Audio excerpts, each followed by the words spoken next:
یه لحظه وایسا، این کشک بادمجون نیست. این یه پیش غذای فوق‌العاده خوشمزه و یه غذا خیلی کامله. بله، حلیم بادمجون که من اینجوری درستش میکنم. گوشت رو با حرارت بالا با روغن و نمک تفت میدیم و هر دو طرفش که تغییر رنگ داد بهش زردچوبه و فلفل سیاه میزنیم. ادویه این غذا فقط همینه. و بعد بهش سیر و پیاز به هر میزانی که دوست داشتین اضافه کنید.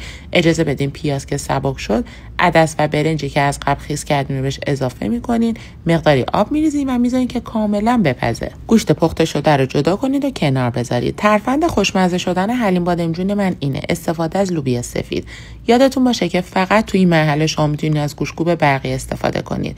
بعد بادمجونای سرخ شده و اون گوشتایی که جدا کردیم و ریشش کردیم بهش اضافه میکنیم و تو این مرحله فقط با گوشتکوب میزنید. همین کار باعث میشه که یه حلیم بادمجون کشدار داشته باشیم. وقتی که به این غلظت رسید شما میتونید بهش کشک رو اضافه کنید. میزان کشک کاملا بستگی به ذائقه خودتون داره. بعد از که کشک رو باش مخلوط کردین حدود 10 دقیقه بعد غذای شما آماده هستش. من دوست داشتم که پیاز داغ بیشتری داشته باشه، توی این مرحله دور بشه اضافه کردم. یادتون باشه که حلیم بادمجون بعد از که مقداری از دما میفته یه مقدار سفت‌تر میشه. من سحر تریان هستم و ممنون که تا انتهای این ویدیو همراه من بودید. نوشه جان.